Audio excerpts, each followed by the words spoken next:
Hey guys, welcome back to the Overseers. My name's Proilios and I'm joined as usual by my co-host Nightwing. How are you feeling today, man? Because we are really close to the June Joust playoffs. Four teams, two from each region, have once again uh, made it like their way to getting a ticket to Hawaii, and we are in for an absolute treat of a tournament once again. Yeah, I think it's interesting how teams have adapted definitely to the kind of hero bands that we've seen. I mean, we've had this new Neo Goats, Dupli Goats, whatever you want to call it, the Echo Reaper comp with Moira Lucio and Difranks. Uh, it's not a comp that has a lot of natural synergy. Like your Echo basically has to just play on the ground to get any heals, but it seems to work just because the hero is so OP. And uh, many teams are succeeding on this. And then there's the other side of things. There's teams like the Atlanta Reign, which are uh, decently proficient on the this duplicates comp, but they're also leaning heavily into the double shield. So I think the clash of these two styles in which team decides to play what comp on what map, I think that's something that's really interesting to see in this meta. So yeah, four teams have gone through. It's the Atlanta Reign, the NYXL, the Shanghai Dragons, and the Dallas Fuel again. So what team do you want to talk about first? I think let's do NA first and then APAC, just to go in a nice organized fashion. Also, before we begin talking about these teams, guys, because that's mainly what today's episode is going to be about, do remember to comment down below what you think is going to happen in the June Joust and whom you think is going to take it in the end. And also remember to share the video because it's always good to kind of spread new ideas and keep the conversation about the league going. All right, let's talk about the Atlanta Reign then, shall we? So the Atlanta Reign primarily have been running this kind of bunker style comp, where they like prefer playing sort of the Ash Echo or the McCree Echo so that they can leverage their team strengths. And like I think it's been working out for them really well. I feel like Hawk has really proven to be a top tier diva. I honestly think he's like a top five diva in the league at the moment. At least in this meta, I'm not talking overall because yeah, that there are way more like consistent and talented divas there. But Hawk, his positioning has been really smart, and he's been playing like an opportunist, right? So he just plays safe until he sees like a low health target whom he can just quickly boost towards and then finish off, and that's like really good because other like if you just ignore that aspect of his play, he's constantly playing with Gator, and his rotations are on point. He's taking up he's contesting high ground, he's contesting off angles, he's doing everything that a great diva should be doing. So I think I'm really optimistic about him, and especially his pairing with Gator going into this tournament. And I think another highlight for me has been Pelican. I think he's like really proving his worth on the Echo. We even saw him like before season four began in some of those there was like the LA Valiant Winter Ball, I think, where he played a fantastic Echo, and he's got this really amazing aggressive style. He's putting out heaps of damage. He goes and assassinates squishies single-handedly, and he gets high-value duplicates. And especially on Diva, we saw him get a few really nice Diva bomb kills, especially against the Shock. So I think these two players, especially, are why I think Atlanta is in a decent spot to win this tournament. Like, not to undersell some of these other teams, but Atlanta's looking quite consistent and quite good. What are your thoughts, Nightwing? Yeah, I think these two players definitely, Pelican and Hawk, are uh, looking quite standout. Especially Hawk, who in the past has people have had kind of doubts about him, despite his success with the ATL Academy. Like the team was not really able to perform that well, but finally they are showing a lot of that initially promised potential, and they're seeing it through. And I think yeah, they are in a good spot to really contest for that championship. Uh, I mean, for the June Joust, not the overall season yet, but even in that case, like even in the overarching season. They're doing quite well so far, in my opinion.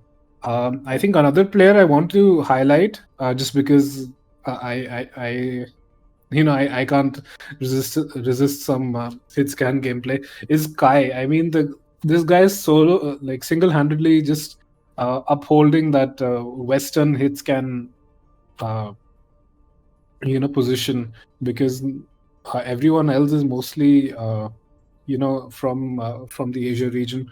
Uh, like Kai is the only like Western player actually who's kind of competing and beating out some of these very top players. Um, I think especially in the match against Shock, you could see him just absolutely diffing Glister, for example, on the Shock. And while I mean people do have the reservations about Glister, it's still a very impressive performance.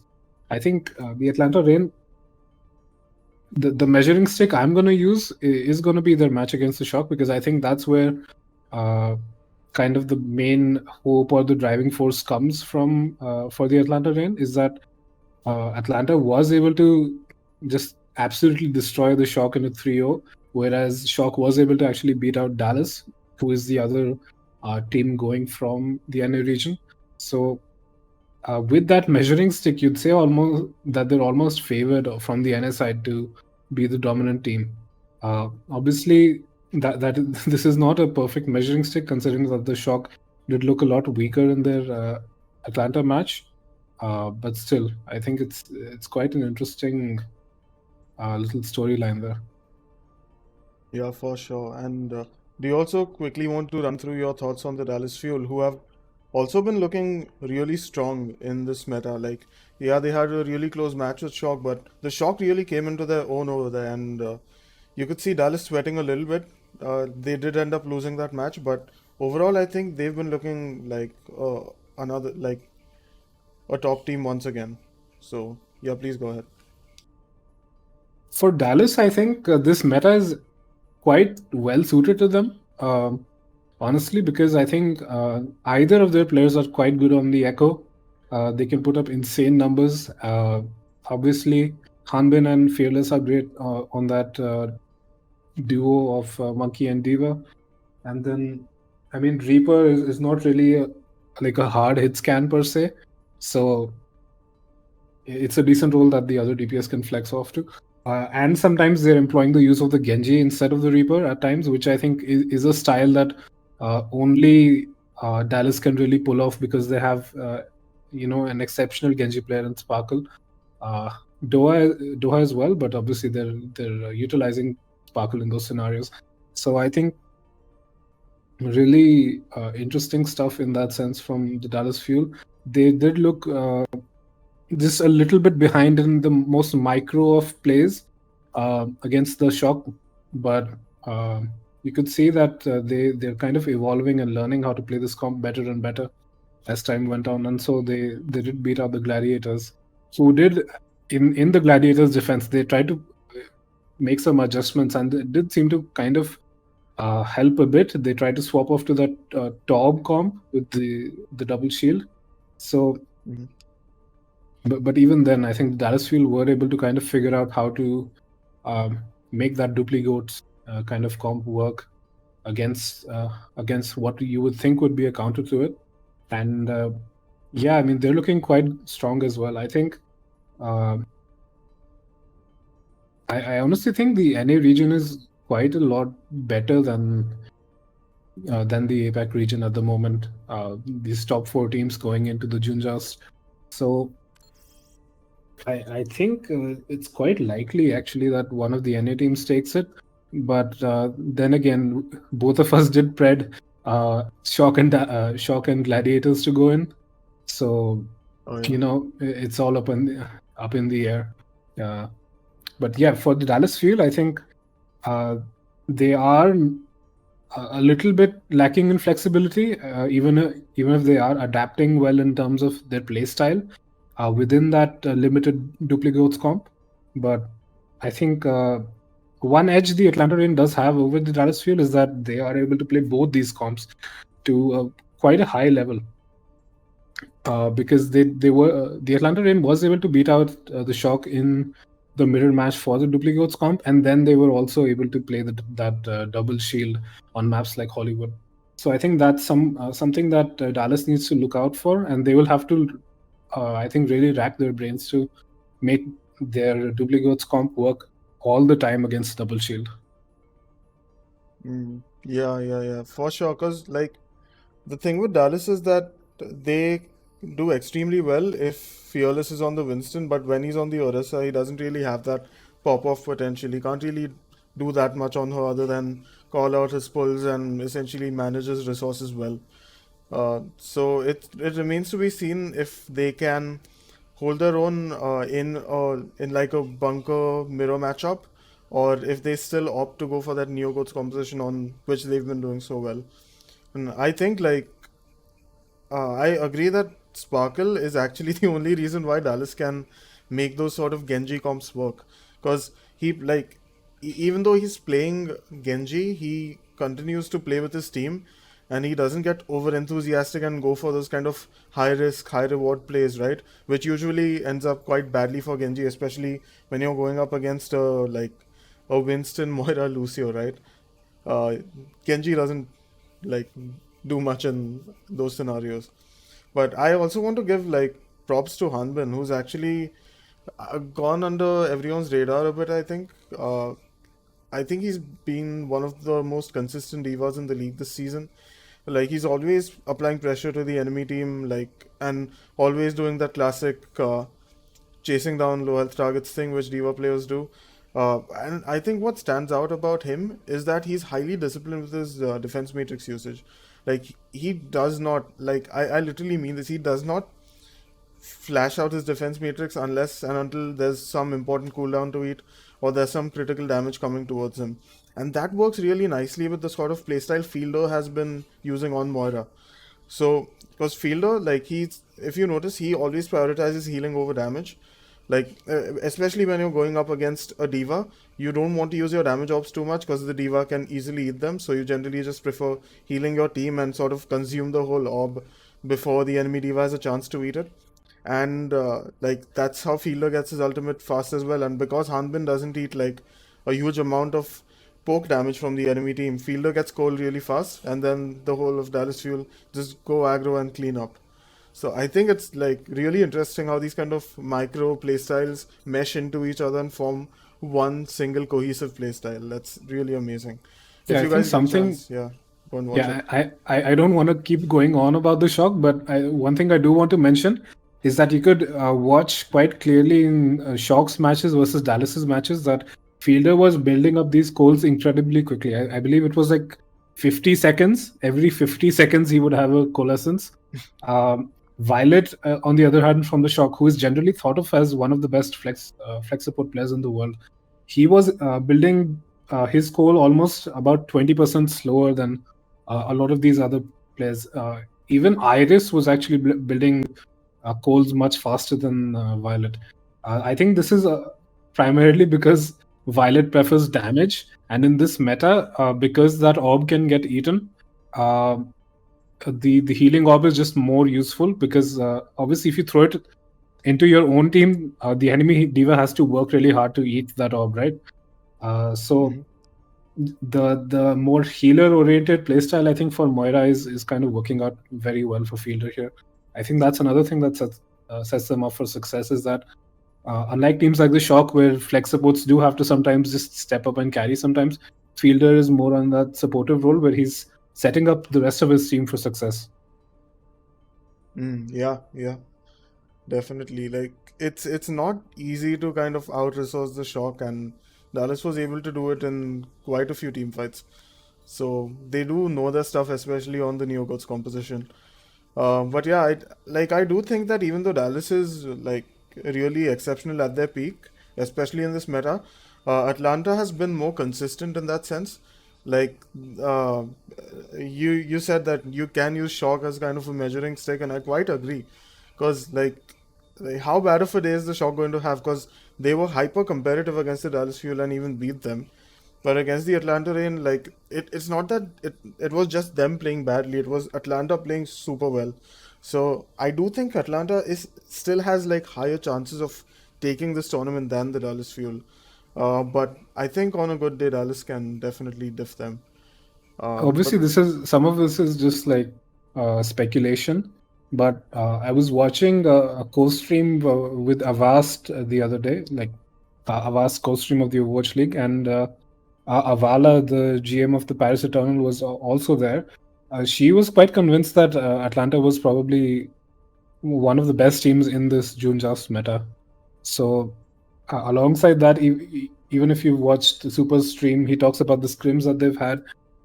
Many people are claiming that the Atlanta Reign are a lot stronger than people were giving them credit for, because in scrims, most people were having an exceptionally tough time against them.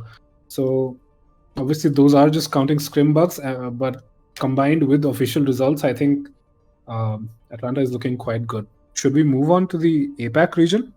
yeah, let's do it. Should we talk about the Shanghai Dragons first? Sure. Okay, so the Shanghai Dragons, they've been looking quite good, like definitely the best team in the APAC region in the June Joust meta. Uh, they have been looking quite consistent as well, so they are definitely going to be quite competitive, in my opinion.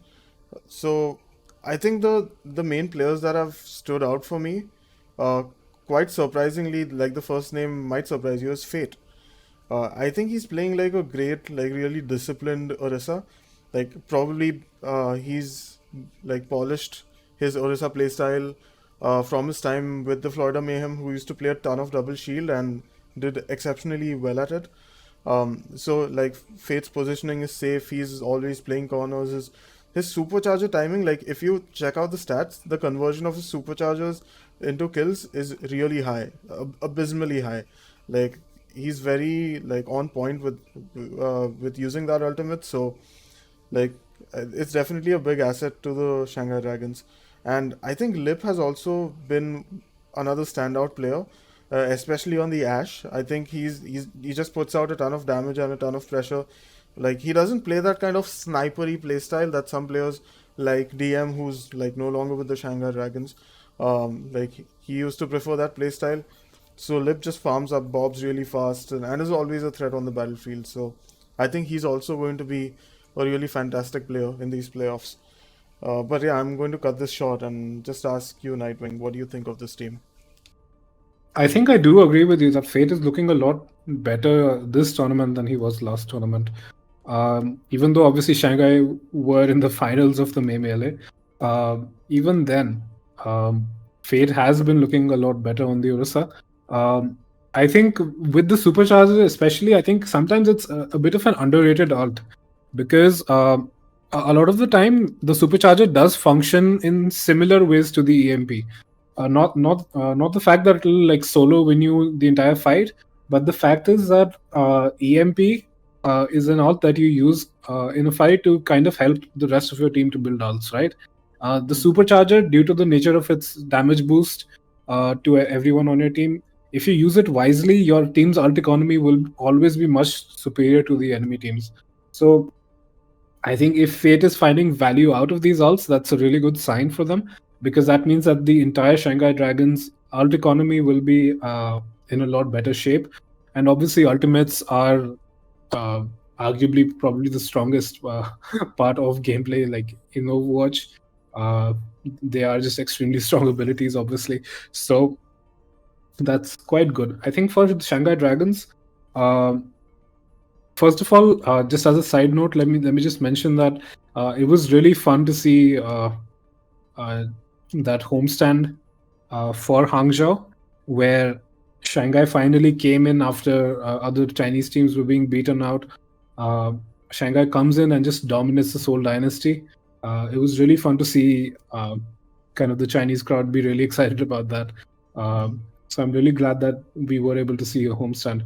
Uh, but anyway, talking about the team's actual chances, I think uh, it's quite interesting to really think about who the stronger team in the APAC region is, because you look at uh, the Shanghai Dragons, they did get beat out by the Hangzhou Spark 3-0 in the previous week.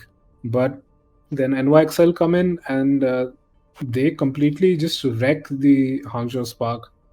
and come into the June Joust. So I think the Hangzhou Spark is a very strange measuring stick in the sense that if you use that as your frame of reference, you think the NYXL is better.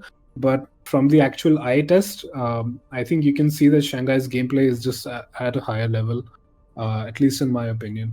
So for Shanghai, I think they have kind of gone back to the drawing board. They've looked at what they can improve on, and yeah, they've had a really good showing so far. I think they are probably the better of the APAC teams, and it'll be a very interesting matchup between them and Dallas, I think.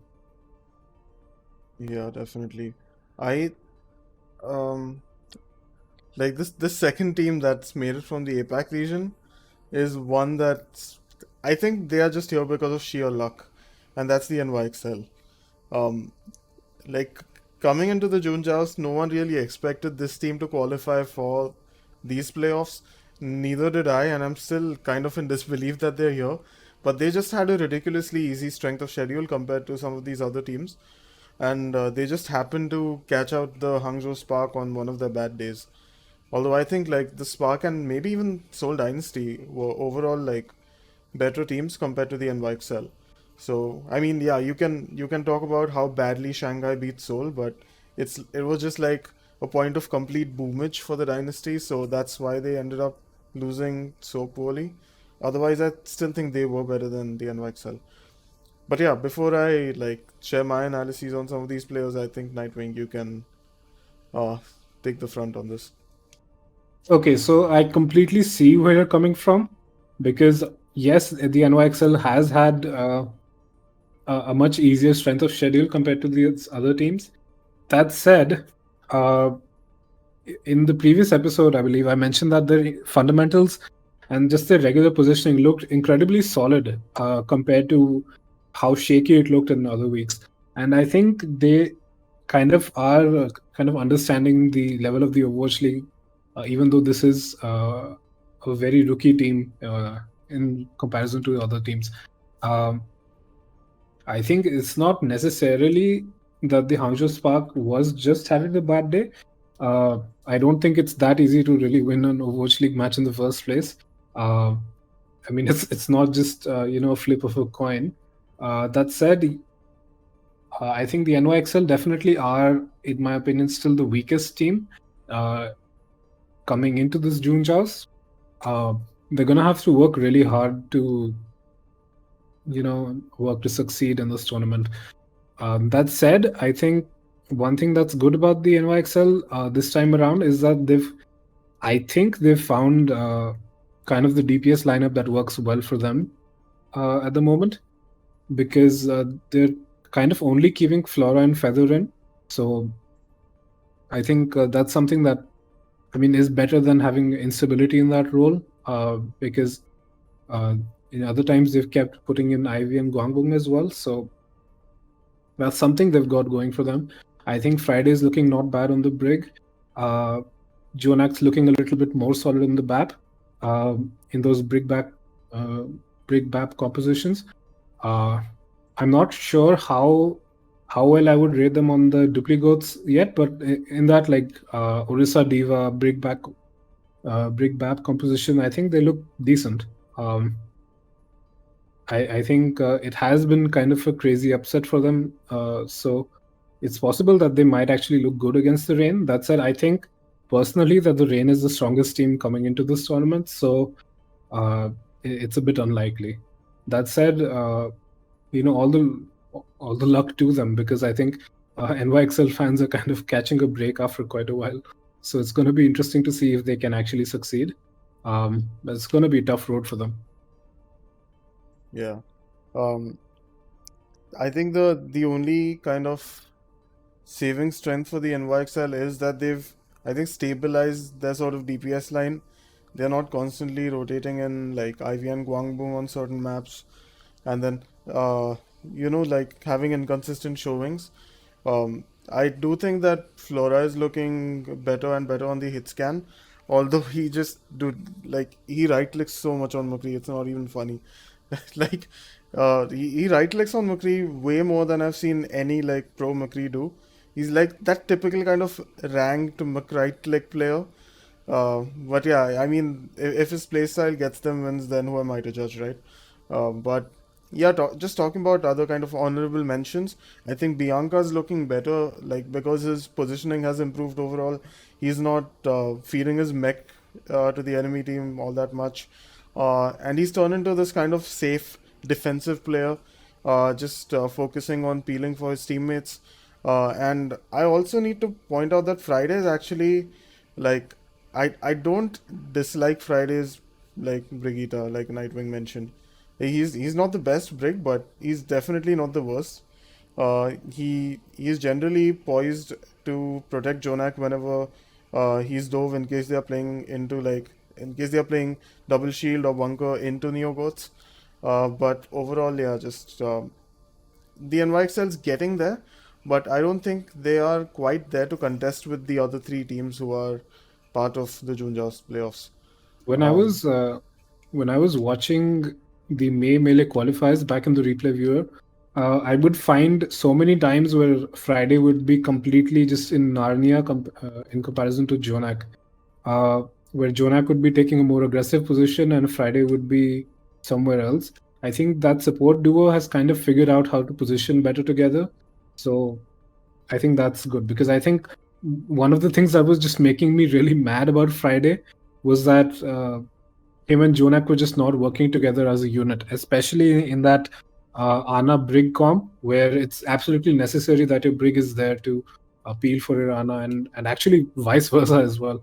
So while they are playing that Brig back comp now, Friday's Brig is looking more solid than before. So I think that's something good uh, for the NYXL fans to look out for. yeah, definitely. But yeah, NYXL fans don't expect this to be like a tournament win for your team because actually that's the least likely outcome of this double elimination bracket. Um, but that said, I think we have shared all of our thoughts on these four teams, and overall, I think we both agree that the Atlanta Rain are probably poised to take this tournament, as odd as it feels to say when there are teams like the Shock and the Gladiators in the NA region. Atlanta has proven their worth, and they are looking quite consistent, and they are on some of their like signature picks, so it's looking really good for them. I think Um, if it comes down to the duplicates mirror, I think there is a chance that Dallas still take it, uh, like on those particular maps. But the hmm, thing is that since in the tournament format compared to the regular season where maps are already decided, in the tournament format you're able to choose maps that you after you lose a map. So even if they do drop a map on, let's say, control, uh, for maps like Escort, they're able to send it to maps such as Junkertown, where Kai on the hit scan can really dominate. Obviously, that second point is actually turning out to be quite a sweet spot for Genji. Actually, even Teru from the Vancouver Titans was finding a lot of success on Genji on the second point of Junkertown. But even then, like any hit scan favored maps, like even Hollywood, where the double shield or the Orisa Diva works really well, I think those are places where the Atlanta Rain can really shine and take away series from teams like the Fuel. And I think both NA teams are decently poised to beat the APAC teams. Though we'll have to see because obviously these teams only meet once a month, so it's hard to gauge their power levels perfectly. But at least that's what my opinion is. yeah, definitely. And the thing is that in NA, there's usually like one extra match which is played in their qualifiers to determine who gets to play in these tournaments. And that kind of can skew our judgment, like whether it be in favor of or against the team we are talking about. But yeah, I think this time it's just going to be between the Rain, the Fuel, and the Dragons. Like the NYXL don't really stand a chance, in my opinion. Uh, but yeah, do you have any more thoughts to share, Nightwing? No, I think it's just going to be really interesting to watch. I'm actually curious as to what Hastro's announcement about Dallas being live next week was about, because I mean, aren't they supposed to be going to Hawaii? Uh, I'm a bit confused about that, but it'll definitely be interesting to see if more homestands pop up, especially in the NA region. Um, because obviously we've seen it in the APAC region in China now. So if what Hasso's saying is actually true, where Dallas is actually going to be live, maybe hosting a homestand, that's going to be really fun. Just as a side note. Um, Also, just rounding up a little bit of news, um, the Guangzhou Charge have slightly changed their coaching setup, where Neko has left, and I believe a coach named Extra has come in. So I think Guangzhou have had kind of a rough go at it so far. So good luck to them. But in terms of the June Joust, I think we've kind of covered it with all the teams. It's going to be really fun to watch. I think uh, either of the NA teams versus Shanghai is going to be a really interesting match. I think NYXL will have a very tough road ahead of them, but if they're able to surprise, then I mean that's great. I always love an underdog story. So yeah, those are basically my thoughts on uh, just closing thoughts. Mm-hmm. Yeah, I think, guys, on that note, we can round off this episode. As usual, thanks a lot for watching and listening to our thoughts. It's like really fun to kind of put these episodes together and just freely share what we are thinking with all of you. So once again, thanks a lot. Do comment down below which team you think is going to take this tournament. And also, if you want to join us on our Discord server, we'll be doing a watch party to watch all of these matches live. So, yeah, uh, we will see you next week for our next episode. Until then, bye bye.